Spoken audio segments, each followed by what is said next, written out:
Hello everyone. मैं Sunil sir आप सभी को अपने यूट्यूब चैनल विज पथ पर स्वागत करता हूं। आज मैं आपके साथ एक बहुत ही इंटरेस्टिंग टॉपिक के साथ हूं, प्रेजेंट इंडेफिनिट टेंस के यूजेस, जिसे हम लोग सिंपल प्रेजेंट टेंस भी कहते हैं। आइए इसके प्रयोग को सीखते हैं। इसका प्रयोग हम लोग कहाँ कहाँ करते हैं। इनफैक्ट ये video board examination and competitive examination के लिए बहुत ही इम्पोर्टेंट होने वाली है। इसलिए आप मेरे साथ शुरू से लेकर अंत तक बने रहेंगे और आप इसे सीखने का प्रयास करेंगे। First,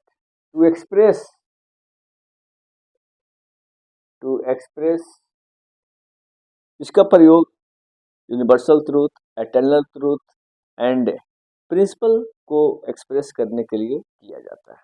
okay, to express universal truth,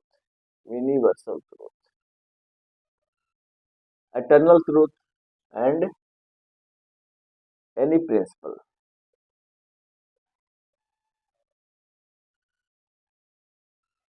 present indefinite tense या सिंपल प्रेजेंट टेंस का use universal truth, eternal truth and principle को एक्सप्रेस करने के लिए किया जाता है। What do mean by universal truth? Universal truth को संसार व्यापक सत्य बोलते हैं और ये पूरे संसार में ये स्वीकृत है और ये सत्य माना जाता है। बहुत से ऐसे एग्जाम्पल हैं जो यूनिवर्सल ट्रूथ के अंतर्गत आते हैं, जैसे सूर्य पूरब में उगता है, सूर्य पश्चिम में अस्त होता है। ये सब यूनिवर्सल ट्रूथ। और इसमें तीनों प्रकार के टाइम आते हैं, प्रेजेंट टाइम भी आते हैं, पास्ट टाइम भी आता है एंड फ्यूचर टाइम भी आता है। ठीक है ना? तो universal truth, eternal truth and principle हो, कोई सिद्धांत हो, इन सभी में तीनों टाइम प्रेजेंट होते हैं। फॉर एग्जाम्पल देखिए, the sun rises in the east, ये आपका यूनिवर्सल ट्रूथ क्या है? ये आपका यूनिवर्सल ट्रूथ है। देखिए, यूनिवर्सल ट्रूथ हुआ क्योंकि संसार व्यापक है, बिल्कुल सत्य है। सूर्य पूरब में उगता था, पूरब में उगता है, अब पूरब में उगता रहेगा। ये सदियों से ये कार्य होते चले आ रहा है। तो इसमें तीनों प्रकार का समय, पास्ट भी है, प्रेजेंट भी है और फ्यूचर भी रहेगा। तो ये परमानेंट है। इस प्रकार के सत्य को हम लोग यूनिवर्सल ट्रुथ कहते हैं और इसे प्रेजेंट इंडेफिनिट में ही हम लोग फॉर्म करते हैं। एक और एग्जांपल देखिए, मिल्क इज व्हाइट,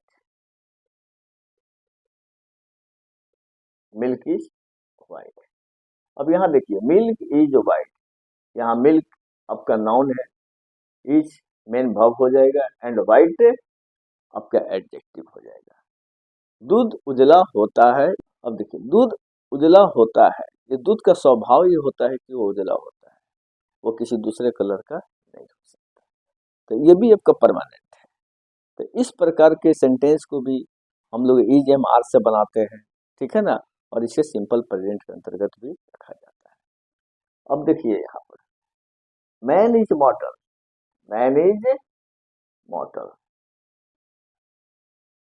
और यहाँ देखिए, मैन इज मॉर्टल, व्यापक अर्थ में अगर इसका मीनिंग देखा जाए, मनुष्य मरणशील होता है, तो बिल्कुल सत्य है और ये परम सत्य है, जिसे हम लोग एटर्नल ट्रूथ बोलते हैं। क्या बोलते हैं?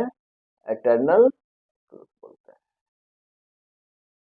ओके, तो इस प्रकार के सेंटेंस को भी हम लोग सिंपल प्रेजेंट में ही बनाते हैं।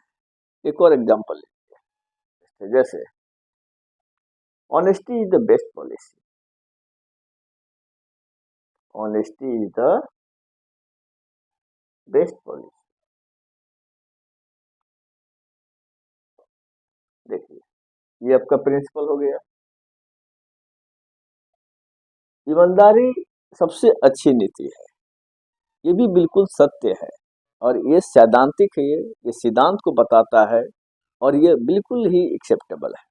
तो आपने देखा, प्रेजेंट इंडेफिनिट या सिंपल प्रेजेंट का यूज हम universal truth, eternal truth and principle को एक्सप्रेस करने के लिए करते हैं। ठीक है? प्रेजेंट इंडेफिनिट के दूसरे यूज को देखते हैं, to express habitual action. What do you mean by habitual action?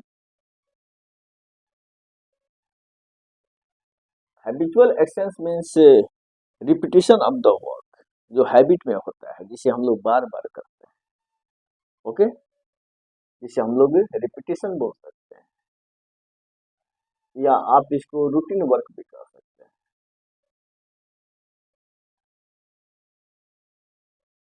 जो हमारे हैबिट में होता है, इसमें वैसी आदतें होती है जो पहले से थी, अभी भी है और कल भी रहेगी।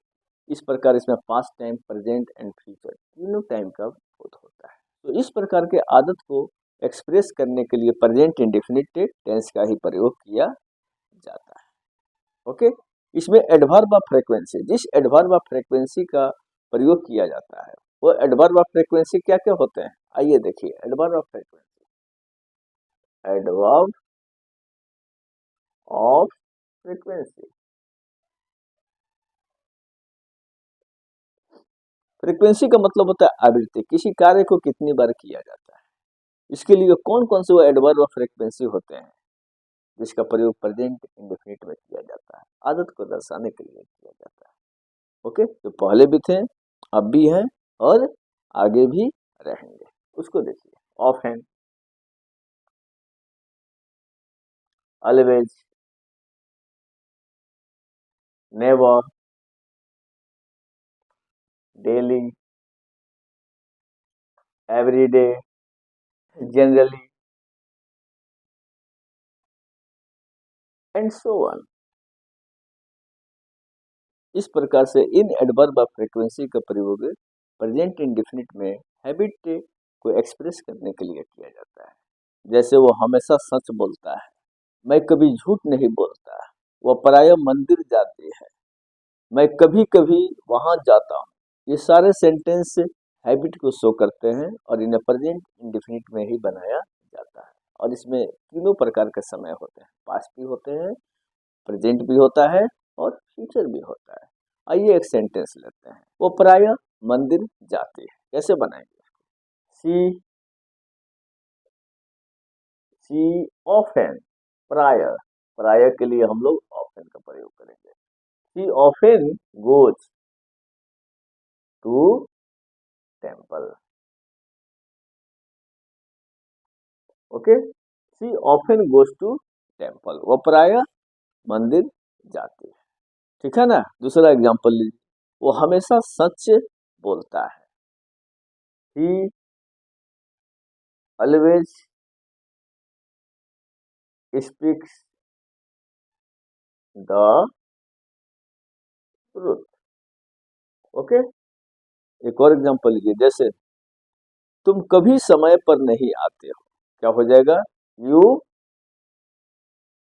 Never come on time. So students, आज अपने प्रेजेंट इंडेफिनिट के दो कंसेप्ट को सीखा। पहला कंसेप्ट था universal truth, eternal truth and principle को एक्सप्रेस करने के लिए प्रेजेंट इंडेफिनिट या सिंपल प्रेजेंट टेंस का प्रयोग किया जाता है। एंड दूसरा आपने सीखा किसी भी हैबिचुअल एक्शन जब वो पहले से हो रहा है, अभी भी चल रहा है, आगे भी होगा, जिसमें तीनों प्रकार के समय आते हैं, और इस हैबिट को एक्सप्रेस करने के लिए उसमें एडवर्ब ऑफ फ्रीक्वेंसी का भी प्रयोग किया जाता है, जो ये बताता है कार्य की आवृत्ति क्या है। तो यहाँ क्लियर है, हैबिचुअल एक्शन को भी एक्सप्रेस करने के लिए प्रेजेंट इंडेफिनिट टेंस का प्रयोग किया जाता है। ये ऐसे हैबिचुअल एक्शन होते हैं जो पहले भी थे, अभी भी है और कल भी रहे। ठीक है, तो मुझे उम्मीद है कि आप प्रेजेंट इंडेफिनिट टेंस के इन दोनों यूज को सीखे होंगे और इनसे आपको ऑफ कोर्स से फायदा होगा। सो स्टूडेंट्स, शुरू से लेकर अंत तक मेरे साथ बने रहने के लिए धन्यवाद। फिर मिलते हैं अगले वीडियो में प्रेजेंट इंडेफिनिट टेंस के अगले यूज के साथ। जय हिंद।